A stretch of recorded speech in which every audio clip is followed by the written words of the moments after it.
Hello there, we're here at Emmett at a harvest festival sharing the Fat Boy Ferrocerium rod. I'm the Fat Boy. Fat wood is when a pine or a spruce or a fir tree dies, all of the pitch goes into the stump and the roots. We collect that and make the handles. Ferrocerium rod is what people call a flint and steel. The handle's the fire starter, so what I'll do is I'll take and I'll scrape some of that off. Comes with a scraper in case you want to use it if you don't have your knife, but this makes it a little easier. So we'll go ahead and make a little pile of that.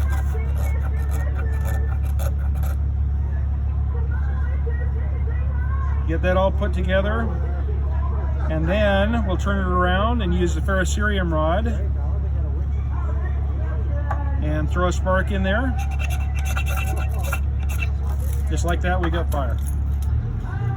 Now, that'll only burn for 10 or 15 seconds, so what we'll do is we'll go ahead and light a piece of what we call None-Your Beeswax fire extender. It is beeswax and pine pitch in some cotton pads, and this little remnant will burn for about a minute. And once it gets going, it'll actually burn bigger with the wind because it's got that pine pitch in there. So you can see the sawdust itself burned for about 20 seconds on that one, but this will burn for about a minute to 2 minutes. Just a great way to get a fire started. So the next thing we've got here, this is great for around camp, but it's a little cumbersome to carry with you. So I've got another product called Are You Ready Yeti Matches. It has the same fat wood, came from the same stump. It's got a ferrocerium rod to start the fire. It's got a scraper in case you don't have a knife with you. And then to replace or to take the place of that None-Your Beeswax fire extender, I have some twine that's been dipped in the same beeswax pine pitch connection. So what I would do is I'd scrape some of this, cut myself a piece of the twine, get the flame going, and use that to light the flame. Now I got tired when I was in the mountains of cooking the back of my thumb with my lighter, and so what I decided is instead of lighting the fire with the lighter, I would light this, and we call this a long match. What I'll do is go ahead and get it started. It is twine that's been dipped in a very similar process or a similar concoction of beeswax and pine pitch. Now I've got a nice long match. I can reach in and start my fire, and I can keep it going as long as I want by pushing more through. I can make it bigger by pushing more through, and when I'm done, I simply pull it back in and it's ready to go. Comes with 2 wicks. Each of those wicks I get between 60 and 100 fires out of, so a great way to keep your fire, get your fire going. I have here 2 other products. This is a necklace that has a ferrocerium rod and a scraper. This is a ferrocerium rod with a scraper, and they're all put together with this twine or this cord that is like paracord. It has the normal things that paracord has, 7 strands of nylon. It also has a strand of sewing material, a strand of super tough woven cord that you can use for fishing, and a strand of waxed cotton that I can fluff up and get some fibers available and throw a spark onto it out of my ferrocerium rod and start a fire. I carry a Zippo for years, but the problem I had is they always dried out on me. About 20 years ago I found this little product. It is very much like a Zippo.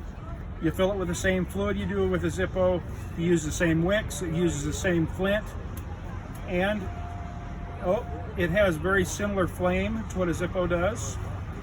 The difference is there's an O-ring right here that when I seal this down, it is sealed so that it doesn't dry out and evaporate the way a Zippo does, and I can carry that in my pocket for months at a time and it stays charged. We have those in a just the lighter kind of thing that is $10. We have them with a flashlight in one end and a lighter in the other end, and that's $15.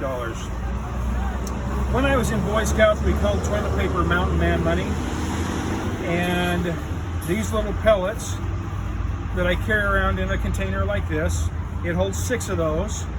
When it's time to take care of nature's business, I simply get these things wet.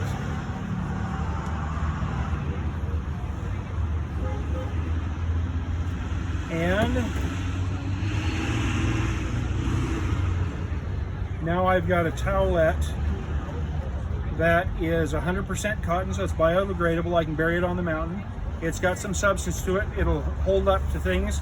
Very soft, really a great way to have toilet paper or something to clean up If you're involved in hunting or any of those kinds of things, you can clean up after camp with that.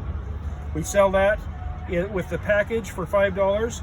We sell a refill. It has 28 of the pellets in it for $5. And we sell a little set that we sell to young moms and to people who don't really need the fancy container that are individually wrapped, and that's $5 as well. When I was a kid, every comic book had a survival knife on the back of it, and they were just horrible. They didn't hold up. You could break them off the handle. The compass never worked. All of those things were a problem. So I decided when I grew up I'd make my own. I started off with a high quality knife from a company called Murakhanif. I use high carbon steel because it's a little easier to keep an edge on.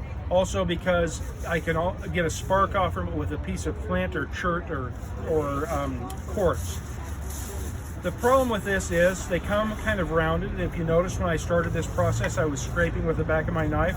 Also, high carbon steel is quite susceptible to rust. So when I buy them, the first thing I do is I grind the back so there's a real sharp corner that I can scrape with. And then I soak them in vinegar, and that puts this black patina on there. Once I do that, then I put on the sheath right here a ferrocerium rod, a flint and steel, 2 feet of wax jute that I can fluff up and throw a spark into and start the fire, and 2 fish hooks. Then it's all wound with this paracord, and this is even more different than the one I showed you earlier. It is got the 7 strands that you typically have in paracord, has wax jute that I can start more fires with, has 25-pound monofilament fish line that I catch with fish with my fish hooks, and it has snare wire that I can catch small birds and mammals with. So I've got things to eat. So in that knife, I've got a blade, I've got a fire, I've got cord to make a shelter, and I've got something I can catch animals, birds, and fish with, all in an everyday use knife. One of them has the ferrocerium rod buried, so it's kind of an open in case of emergency knife. The other one has the ferrocerium rod available to take out and use on a regular basis. So that's the survival knife, and we've got them in all kinds of colors and different shapes and sizes. So next thing, we make some journals so that you can keep track of your adventure. We also have this little doodad that, if you take a look here, you cut 3 branches, stick them in the holes, and you have a tripod that you can cook over. And when you catch those small animals, you don't want to eat them plain, so we have 2 different spice kits, one of them in a tin and one of them in a nice leather pouch that have various spices so you can cook things. Last thing I'll show you is here on this bench I have this set up, which is a drill set that includes 7 auger bits and a handle that make it so that I can twist that and drill holes. This bench took me about 15 minutes. It's a piece of river maple. I cut the top off, drilled 4 holes with the auger bit, put these pieces of choke cherry in there, and now I've got a flat, clean surface I can sit on, or I can prepare a meal, or I can put my plate on that as I lean against the log and have a nice, clean place to eat. Last thing I'll show you here is the bag on the bottom there. It's the orange bag is called the Mary Poppins Survival Bag. It has everything that's on the white board up above. It has 4 or 5 ways to start a fire, 3 or 4 ways to purify water, including a 100,000 gallon water purification filter. It has a fixed blade knife, a lock blade knife, a multi-tool. It's got a first aid kit with a combat application tourniquet and clotting agent.